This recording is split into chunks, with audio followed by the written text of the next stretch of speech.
د یو غریب صحابي غمجنه کیسه.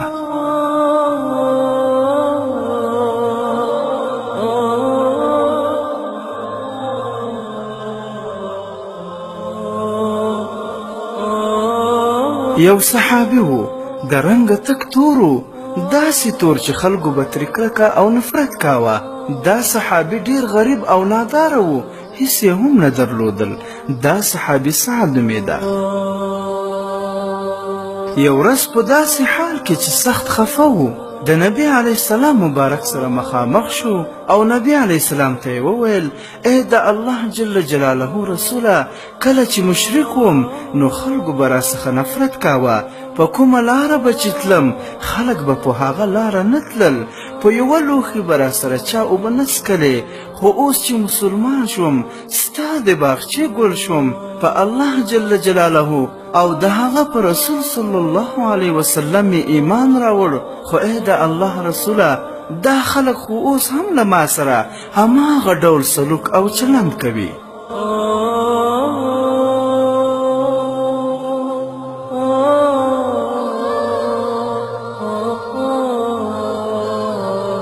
د ډیر خفګان او ژړا په حالت کې نبی علیه السلام مبارک ته وایي چې د الله رسوله، ما به جنت ځان ته پرېږدي او حورې به مې ځان ته پرېږدي. نبی علیه السلام مبارک ډیر خفه شو، په اوږه یې ورته لاس کېښود او ورسره روان شو. پوښتنه یې ترې وکړه چې واده کوې؟ ویل او کومې. نبی علیه السلام مبارک ورته وویل: د فلانکي صحابي کور ته ورشه او ورته ووایه چې د الله جل جلاله رسول راستولی یم. حضرت سعد رضی الله عنه ولاړ او د هماغه کور دروازه یې وټکوله. صحابي ورته راووت، پوښتنه یې ترې وکړه چې څنګه راغلی؟ حضرت سعد رضی الله عنه ورته وویل: نبی علیه السلام مبارک را لېږلی یم، ستا لور په نکاح غواړم.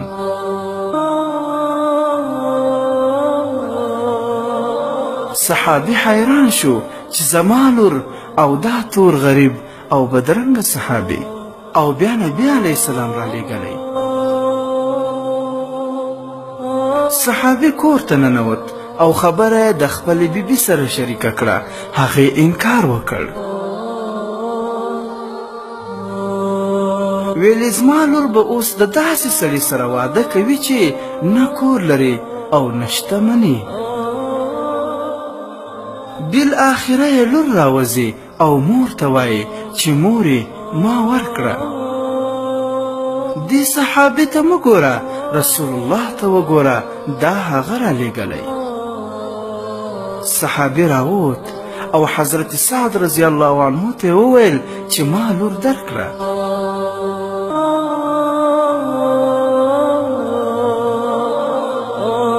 سعد ولاړ او نبی علیه السلام ته خبر ورکړ چې لور خو یې راکړه. نبی علیه السلام ترې پوښتنه وکړه چې د واده پیسې لرې؟ ویلې نه. نبی علیه السلام مبارک ورته پیسې ورکړې او ورته یې وفرمایل چې ولاړ شه، ځان ته جامې جوړې کړه او نور د ضرورت وړ شیان پرې واخله. حضرت سعد رضی الله عنه پیسې واخیستې او د واده په تیاری بوخت شو. یو وخت د مدینې په بازار کې ګرځېده تر څو د واده لپاره شیان واخلي. په دې وخت کې اوازه شوه چې نبی علیه السلام د صحابو سره یو ځای غزا ته ووت.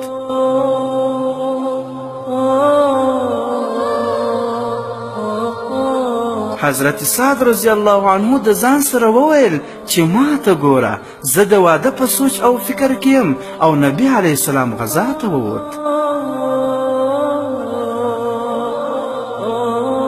واده یې پرېښود، په پیسو یې یو څادر او آس واخیست او ځان یې غزا ته ورساوه. کله چې ورسید، په داسې حال کې چې مخ او ځان یې په څادر کې پټ و، د کفارو په صفونو ورننوت او په تیزۍ یې توره چلول پیل کړل. د نورو صحابو چې ورته فکر شو نو پوښتنه یې وکړه چې دا نوی کس څوک دی چې د مسلمانانو سره یې دومره مرسته وکړه.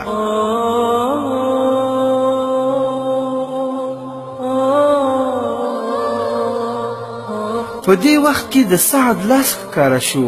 نبي علیه السلام مبارک وفرمایل اظنه سعده، زما په ګمان دا سعد دی، ده ته خو ما د واده د تیاری ویلی و، خو دی دلته راغلی.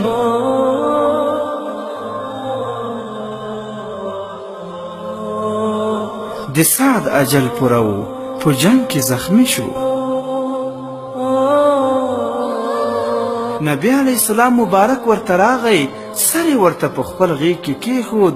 سعد په داسې حال کې چې زخمی پروت دی نبی علیه السلام ته بیا وایي چې ای د الله رسوله، ما به جنت ځان ته پرېږدي، حورې به مې ځان ته پرېږدي. په دې وخت کې نبی علیه السلام مبارک وخندل او د سعد نه یې مخ واړوه. حضرت سعد رضی الله عنه ساه ورکړه او شهید شو.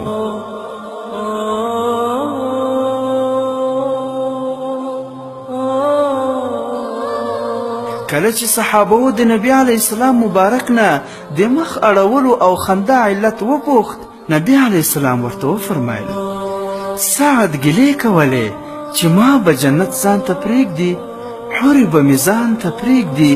په دې وخت کې الله جل جلاله یوې حورې ته اوبه په لاس کې ورکړې چې دا سعد ته ورسوه.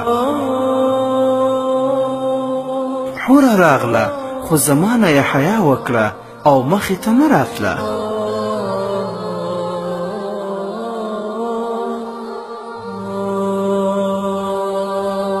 ما وخندل او مخ مې واړوه، خو په دې وخت کې سعد ساه ورکړې وه او تږی د دې دنیا نه ولاړ.